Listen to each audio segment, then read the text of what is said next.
The fall of Earth and the Great Exodus. The skies above Earth burned. What was once a serene blue canvas dotted with clouds now blazed with the fires of invasion. Massive ships, their hulls gleaming with an otherworldly metal, hung in low orbit like vengeful gods passing judgment on humanity. Commander Elena Vega stood on the bridge of the UES Defiant, Earth's last functioning orbital defense platform. Her dark eyes, usually sharp with determination, now held a mix of despair and resolve as she watched the planet she had sworn to protect crumble under the relentless assault of the alien armada. "Status report," she barked, her voice steady despite the chaos surrounding her. Lieutenant Zhang, his uniform singed and face smeared with soot, looked up from his console. "Commander, Earth's major cities have fallen. The alien ground forces are spreading rapidly. Our remaining military bases are overwhelmed." Elena clenched her fists, nails digging into her palms. "And the evacuation. The civilian ships are launching.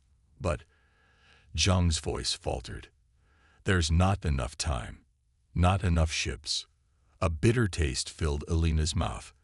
They had known this day might come, had prepared for it as best they could, but the reality was far worse than any simulation. The aliens, a species that called themselves the Archon, had arrived without warning or mercy. Their technology was centuries beyond Earth's, their weapons capable of shattering continents. "Commander," another voice called out. It was Dr. Aisha Patel, the station's chief scientist. "I've analyzed the Archon's communication patterns. They're not just conquering Earth. They're harvesting it. Our people, our resources, everything." Elena's blood ran cold. This wasn't just an invasion, it was extinction. "We need to buy more time for the evacuation," Elena said, her mind racing. "Prepare to engage the Archon fleet. We'll draw their fire away from the escape ships." Her crew looked at her with a mixture of fear and admiration. They all knew what this meant. The Defiant was no match for even one Archon battleship, let alone an entire fleet. But they also knew that every second they could distract the invaders meant more lives saved. As the Defiant maneuvered into position, Elena opened a channel to the evacuation fleet. "This is Commander Vega to all Earth vessels. We'll cover your escape. Get as many people off-world as you can. Find somewhere safe, rebuild, and remember." She paused, swallowing hard. "Remember Earth. Remember who we were and carry that forward. Humanity isn't ending today. It's spreading to the stars." With those words, Elena closed the channel and turned to her crew. "All weapons, fire at will. Let's show these bastards what humans are made of." The Defiant erupted with energy, its lasers and missiles streaking towards the Archon ships. For a brief, glorious moment, the alien fleet's attention shifted, their massive guns turning away from Earth to focus on this lone Defiant vessel. On the surface, the distraction worked. Hundreds of ships, from sleek military transports to cobbled-together civilian crafts, burst through the atmosphere. They carried the seeds of humanity. Scientists, soldiers, teachers, children, each vessel a lifeboat of hope launched into the vast ocean of space. Elena watched the exodus on her screens, a bittersweet smile on her face. The Defiant shuddered under the Archon's return fire, alarms blaring as systems failed one by one. "It's been an honor," she said to her crew, pride evident in her voice despite the dire circumstances. As the Defiant's hull began to breach, Elena's last thoughts were not of fear or regret, but of the future. She imagined the survivors of Earth, scattered among the stars, carrying the flame of humanity to distant worlds. One day, she hoped, they would return stronger, wiser, and ready to reclaim their home. The Defiant exploded in a brilliant flash, its sacrifice allowing the last of the evacuation ships to slip past the Archon blockade.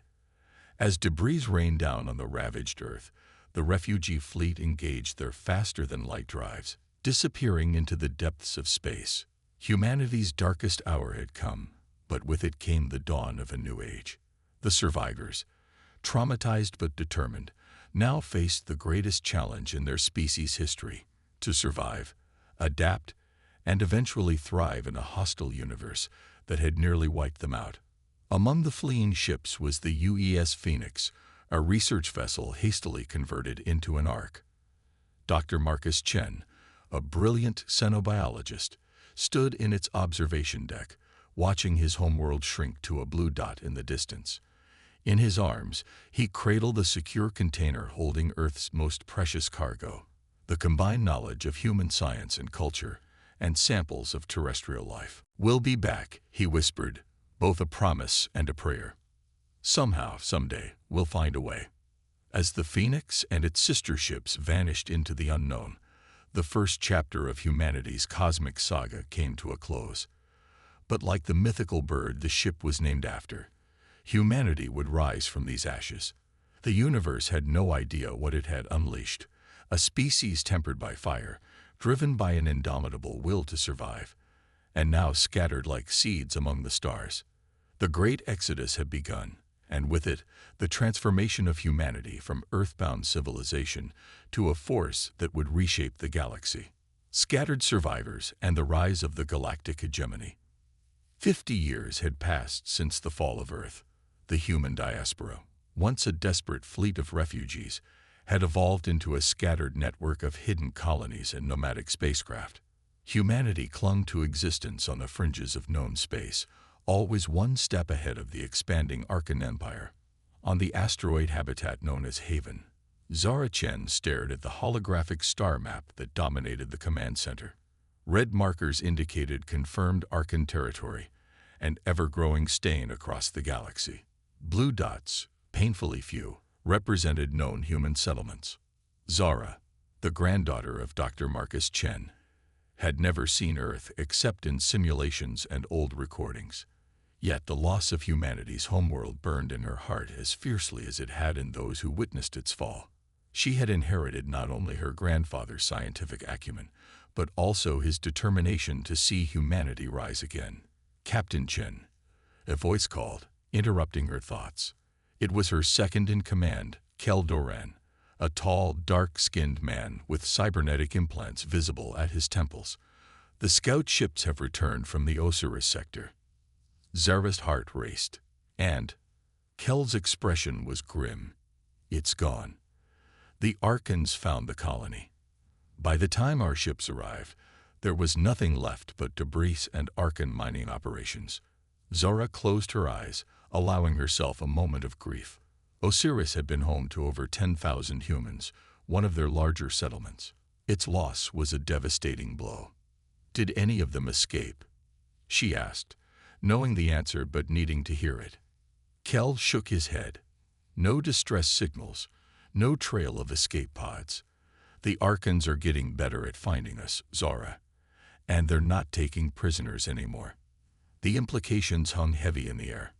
In the early years after Earth's fall, the Arkans had captured humans for study and slave labor. But as humanity proved to be more trouble than they were worth, constantly rebelling, sabotaging operations, and escaping, the Arkans had apparently decided that extermination was the simpler solution. "We need to warn the other colonies," Zara said, her mind already racing through contingency plans. "And we need to accelerate Project Phoenix." Project Phoenix was humanity's last, best hope, a daring plan to reverse-engineer Arkan technology and create weapons capable of standing against the alien empire. Progress had been slow, the work hampered by limited resources and a constant need to stay hidden. As if summoned by her thoughts, Dr. Lyra Patel entered the command center. Lyra, a brilliant physicist and the granddaughter of Dr. Aisha Patel, had been leading Project Phoenix since its inception. "Zara, Kel," she greeted them, her eyes bright with a mixture of excitement and apprehension. "I think we've had a breakthrough." Both Zara and Kel turned to her, hope warring with caution on their faces. Lyra activated her personal holoprojector, displaying a complex schematic. "We've managed to crack the fundamental principles behind the Arkans' faster-than-light communication. With this, we could potentially create a quantum entanglement network linking all human settlements." The implications were staggering. Instantaneous communication across vast distances would allow the scattered remnants of humanity to coordinate like never before. How soon can we implement this? Zara asked, her mind already spinning with possibilities. Lyra's excitement dimmed slightly. That's the catch. We need materials that we simply don't have access to in our current situation. We'd need to raid Arkan supply lines, maybe even one of their outposts. Kel frowned. That's suicide. We've been successful so far because we've stayed hidden. The moment we actively engage the Arkans, we risk exposing all of our remaining colonies. Zara nodded, acknowledging the risk. But a fire had been lit in her eyes. Maybe it's time we stopped simply surviving and started fighting back. Before anyone could respond, alarms blared throughout the command center. A junior officer rushed in, panic evident on his face. "Captain, we've detected a massive energy signature entering the system. It's like nothing we've ever seen before." Zara rushed to the main view screen, Kel and Lyra close behind. What they saw made their blood run cold. A ship, if it could be called that, had appeared at the edge of the system. It was enormous, easily dwarfing even the largest Arkan vessels they had encountered. Its design was alien, but clearly not Arkan. All sleek lines and pulsing energy fields. "What is that?" Kel whispered, voicing the question on everyone's mind. As if in answer, a communication request pinged on their systems. Zara hesitated for a moment, then nodded to the communications officer. A holographic figure materialized in the center of the command center. The being was humanoid, but clearly not human. Its skin shimmered with an iridescent quality, and its eyes held a depth of knowledge that was almost painful to look at. "Greetings, children of Earth," the being spoke, its voice resonating not just through the air, but seemingly directly into their minds. "I am Syleth, emissary of the Galactic Hegemony.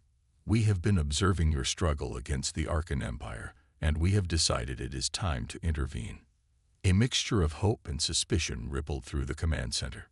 Zara stepped forward, her voice steady despite her racing heart. "Why now? Humanity has been fighting for survival for 50 years. Shaleth's expression was unreadable.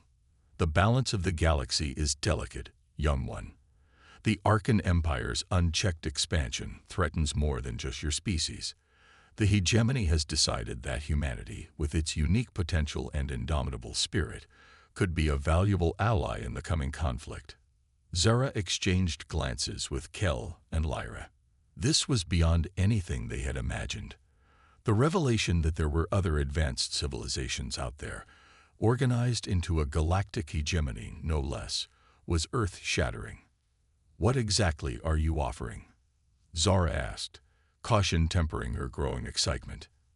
Shilith's form seemed to shimmer. "Knowledge, technology, a place within the hegemony and its protection.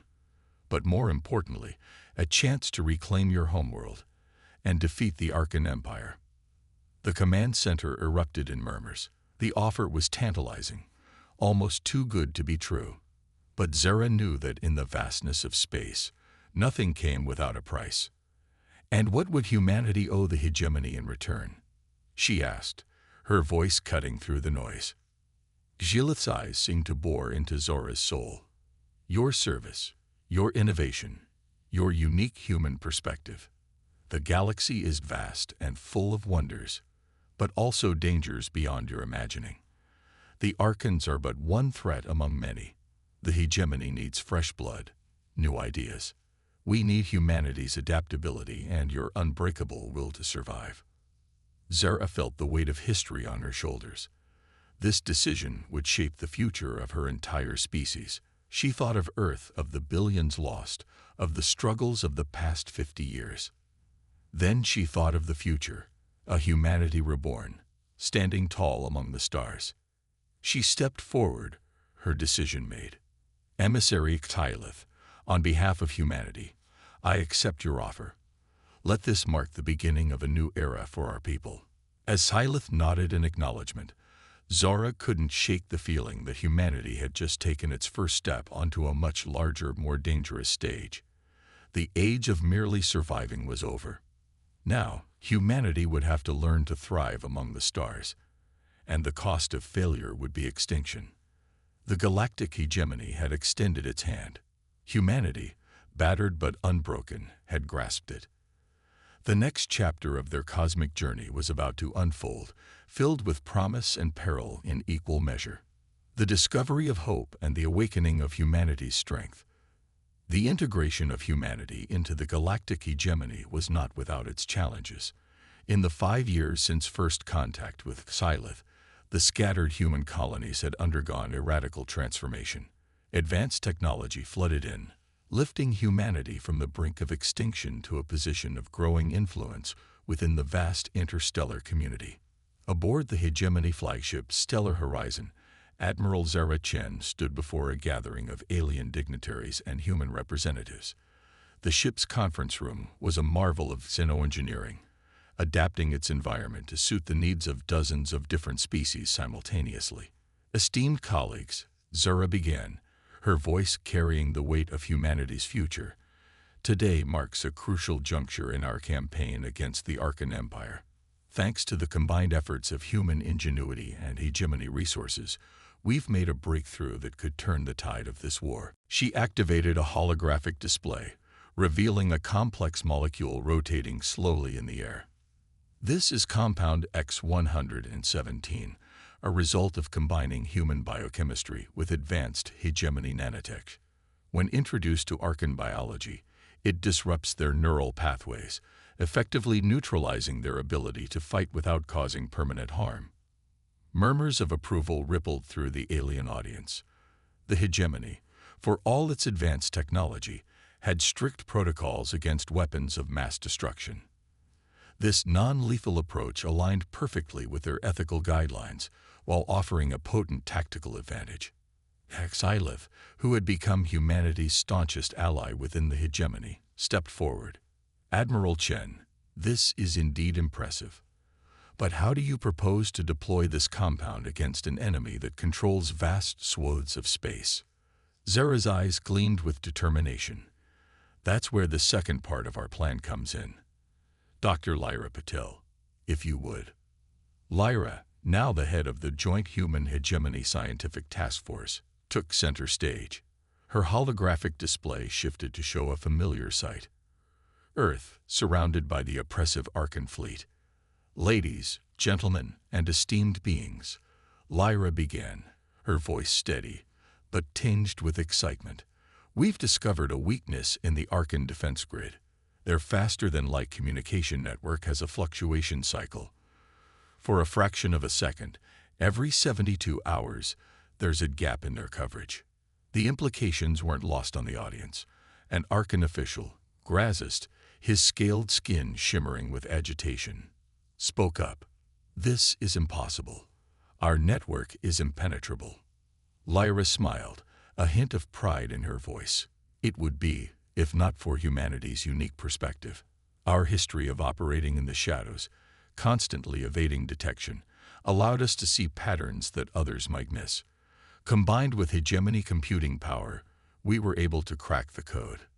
Zara took over again, her voice filled with conviction. Our plan is this. We'll use this gap to insert a small elite team onto Earth's surface. They'll disperse compound X117 through the planet's water supply, neutralizing the Arcan occupation force. Simultaneously, we'll launch a coordinated strike on their orbital fleet, catching them off guard and divided. The conference room erupted in a cacophony of alien voices, some expressing admiration, others voicing concerns. Xylith raised a hand, silencing the crowd. This plan is audacious, potentially game-changing, the emissary said, fixing Zara with an unreadable gaze. But the risks are enormous. If it fails, we could lose our only chance to strike at the heart of the Arcan Empire. And worse, we could lose Earth forever. Zara nodded, acknowledging the gravity of the situation. We understand the risks. But humanity has been waiting for this moment for over half a century. We're ready to take this chance to reclaim our homeworld and strike a decisive blow against the Arcans. As discussions continued, Debates raging over the finer points of the plan, Zara found herself drawn to the viewport. The vast expanse of space stretched out before her, studded with stars that no longer seemed cold and distant, but full of possibility. She felt a presence beside her, and turned to see Kel Doran, now her second in command for the entire human fleet. "Quite a view, isn't it?"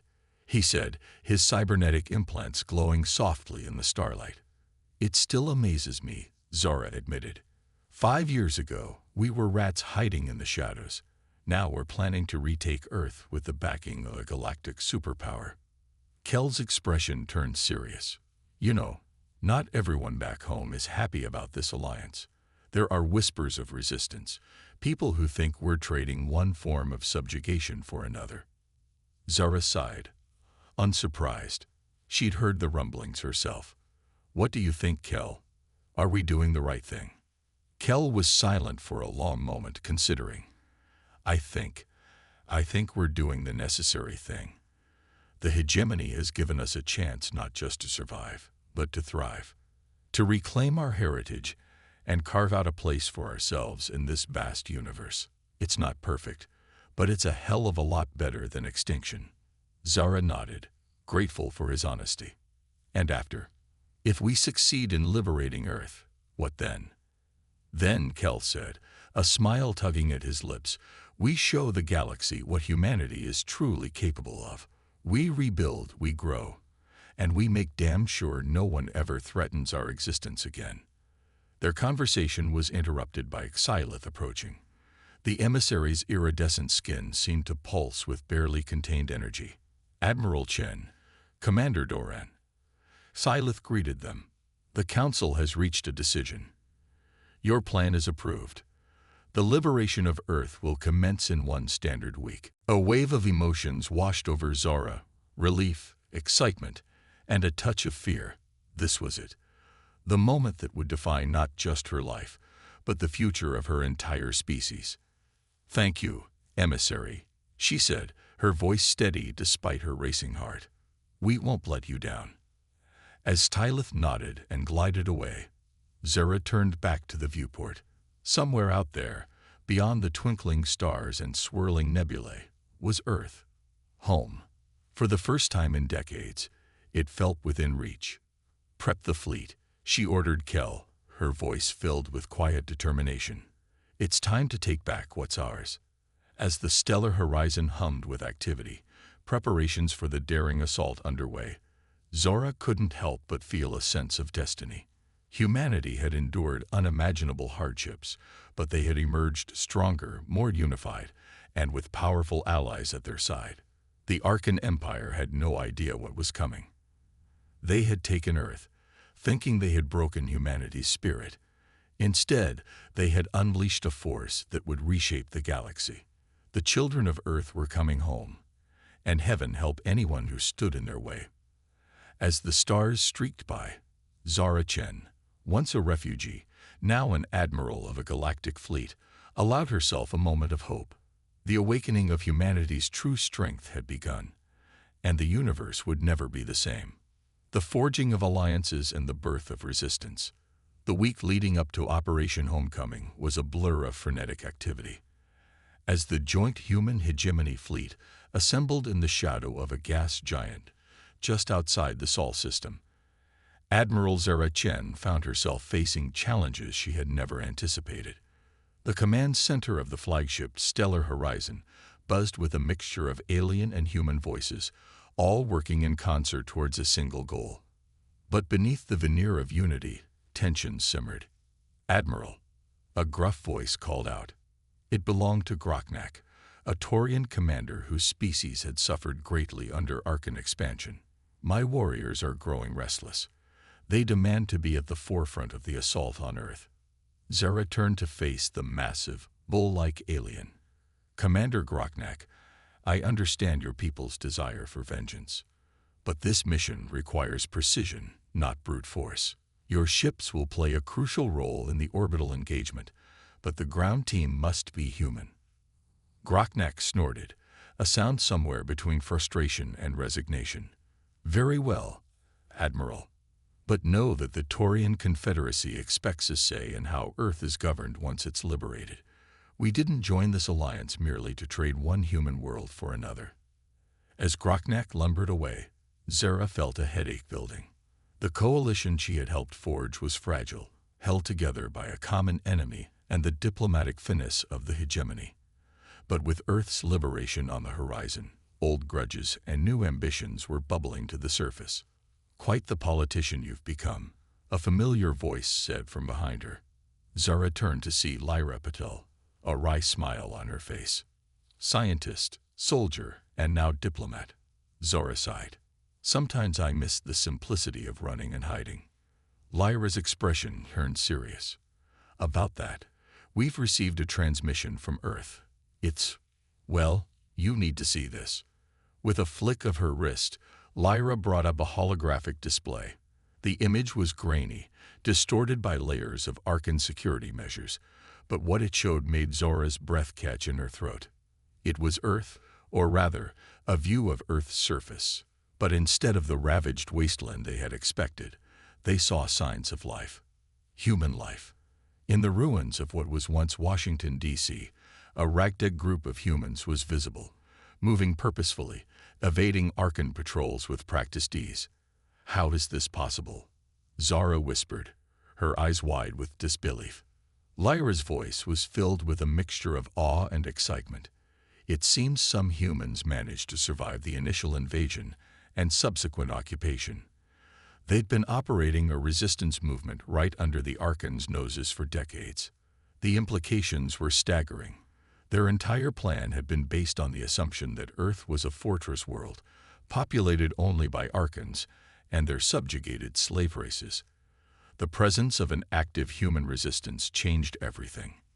"We need to make contact," Zara said, her mind racing.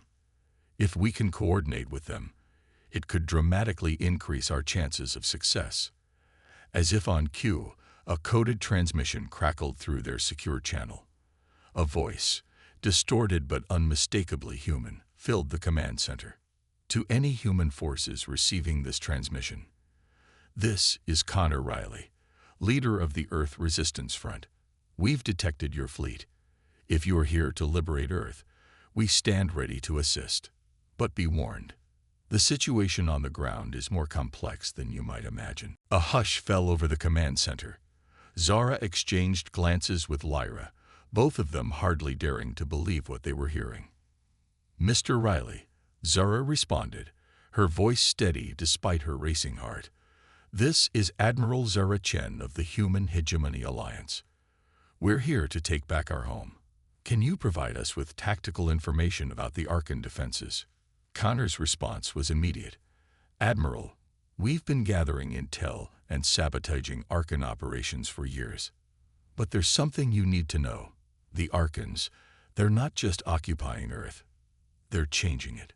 Over the next hour, Connor briefed the fleet on the true nature of the Arkan occupation. The aliens weren't simply stripping Earth of resources, they were terraforming it, altering its very ecology to suit their needs. More disturbingly, they had been experimenting on captured humans, creating hybrid creatures that were neither fully human nor Arkan. As the briefing concluded, Zara felt the weight of command more heavily than ever before. Their carefully laid plans would need to be completely overhauled. The non-lethal approach they had planned might not be enough to deal with the hybrid creatures, and the environmental changes complicated their strategy for dispersing Compound X-117. "We need to rethink everything," Zora announced to her assembled command staff. "But we also have an opportunity here. With the Resistance's help, we can turn this from a mere military operation into a true liberation." Kel Doran, who had been silent throughout the briefing, spoke up. "We should also consider the political implications. If there are still free humans on Earth, they have a right to self-determination. We can't just waltz in with our alien allies and take over." Zara nodded, acknowledging the complexity of the situation. "You're right. We need to approach this not just as liberators, but as partners. The Earth Resistance has kept the flame of humanity alive all these years. We owe them our respect and support." As the command staff dispersed to make the necessary adjustments to their plans, Zura found herself once again staring out at the stars. Earth was out there, just beyond her sight, no longer a memory but a living, breathing world full of her people. Tylith approached, the emissary's crystalline form shimmering with barely contained energy. Admiral Chen, the Hegemony Council, is concerned about these new developments. Some members fear that a free, unified Earth might not be as cooperative as we had hoped.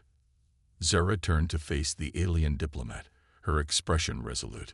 With all due respect, emissary, Earth's freedom is not negotiable. We're grateful for the Hegemony's help, but we won't trade one form of subjugation for another. Humanity will take its place among the stars as equals, not servants. For a long moment, Tylith was silent, those otherworldly eyes studying Zura intently. Then, to her surprise, the emissary's form rippled in what she had come to recognize as laughter. "My dear Admiral," Tylith said, amusement clear in that resonant voice, "you have just confirmed why the Hegemony was right to ally with humanity. Your species' indomitable spirit, your refusal to bow even in the face of cosmic powers. These are the qualities that will be needed in the struggles to come." As Tylith glided away, Zura felt a renewed sense of purpose. The path ahead was fraught with dangers, both known and unknown. But for the first time since the fall of Earth, she felt true hope. Humanity wasn't just fighting for survival anymore. They were fighting for their future, for their right to stand tall among the stars. And with allies both on Earth and across the galaxy, they had a real chance of victory. As the fleet made its final preparations, Zura sent out a broadcast to every human ship and settlement.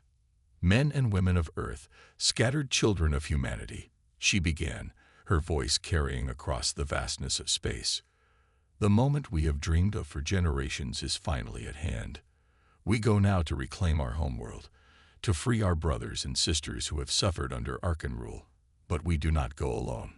We go with allies from across the stars, and with the knowledge that on Earth itself, the flame of resistance has never died." She paused, letting her words sink in. "The road ahead will be hard. We face an enemy that has held our world in its grip for decades. But we are humanity. We have survived the nuclear fire, the long night of exile, and the harsh realities of a universe indifferent to our struggles.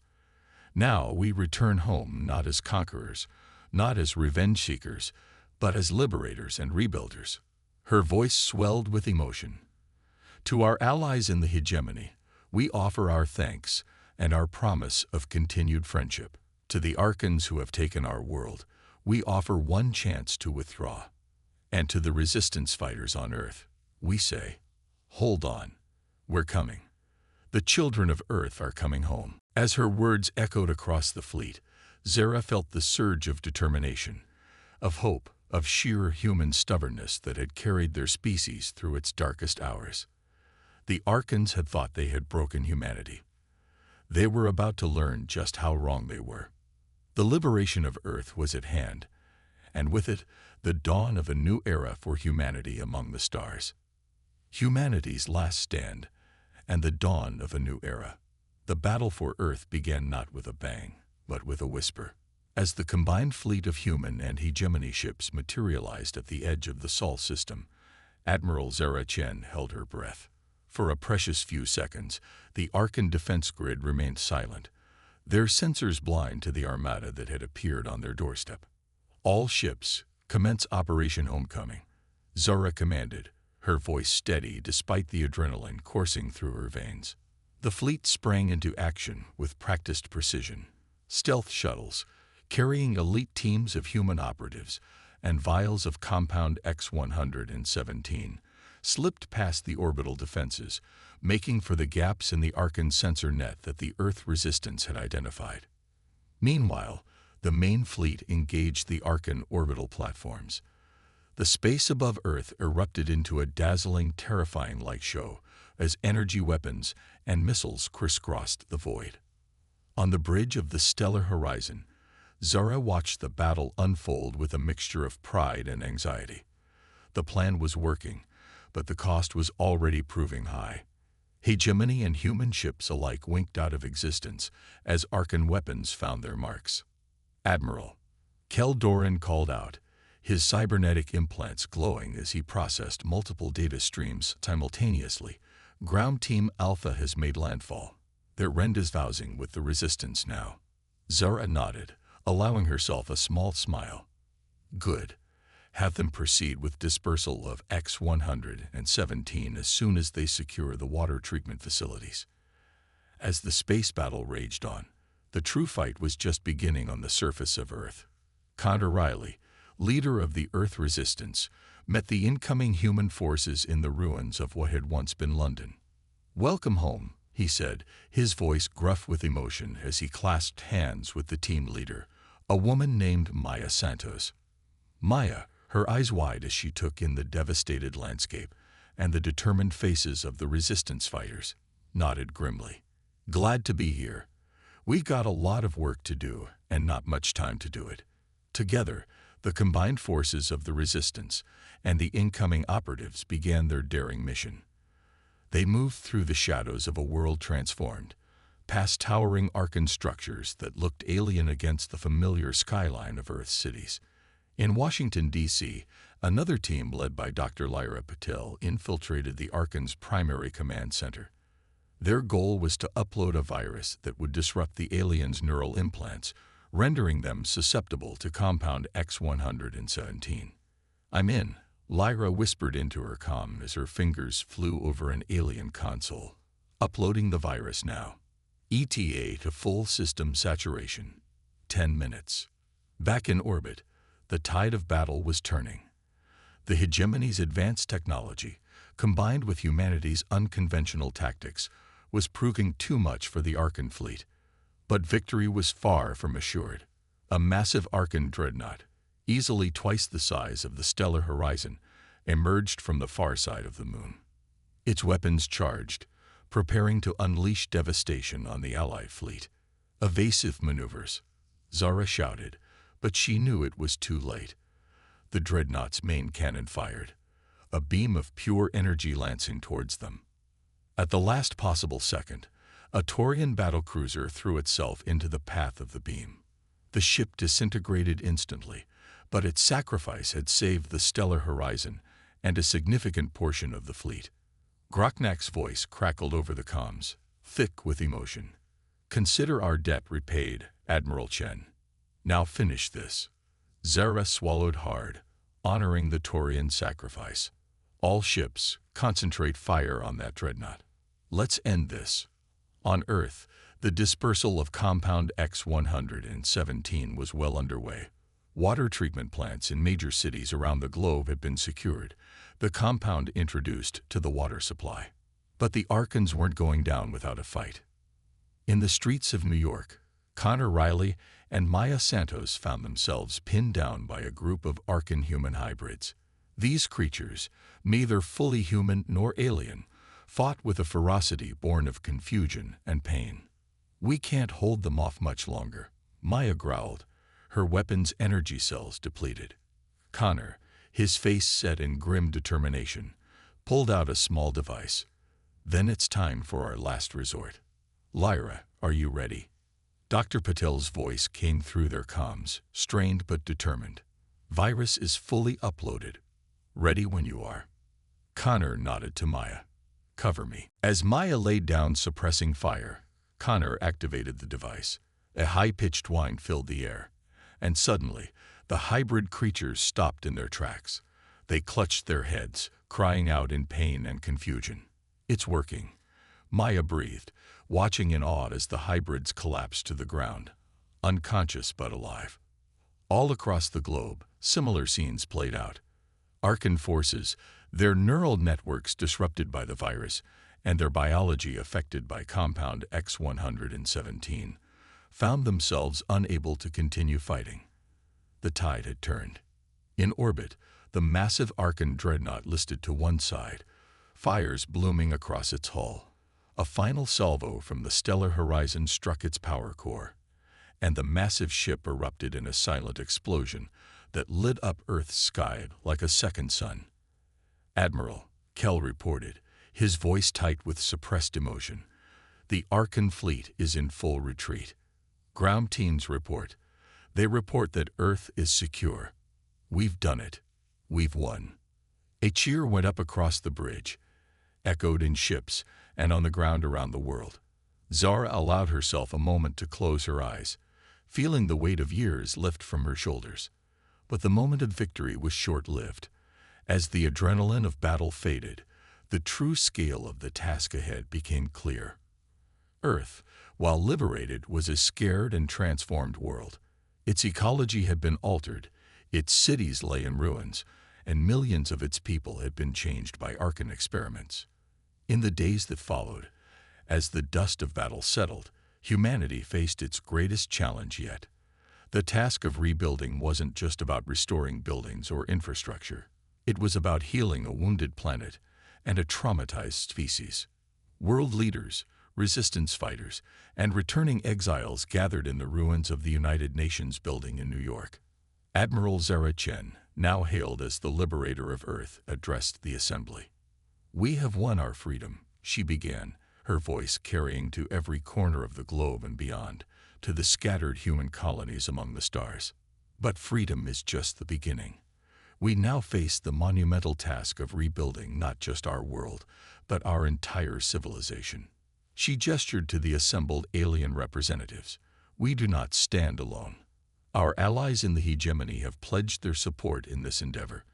But make no mistake, the future of humanity, the shape of our society, these things must be decided by us." Connor Riley, still bearing the scars of decades of resistance, spoke next. "We who remained on Earth have lived under the Arkan boot for generations. We've seen our world transformed, our people experimented on. We cannot simply go back to the way things were. We must forge a new path, one that honors our past but embraces the realities of our present." The debates that followed were heated, passionate, and ultimately productive. A new form of government was proposed, one that would unite the Earthborn humans with their spacefaring cousins. The Terran Confederation was born, a democratic entity that would represent humanity's interests on the galactic stage. As the conference concluded, Zara found herself standing with Lyra, Kell, and Connor on the observation deck of the stellar horizon. Below them, the blue marble of Earth slowly rotated, its night side now sparkling with the lights of rebuilding cities. "So," Lyra said, breaking the contemplative silence, "what now?" Zara smiled, an expression filled with hope and determination.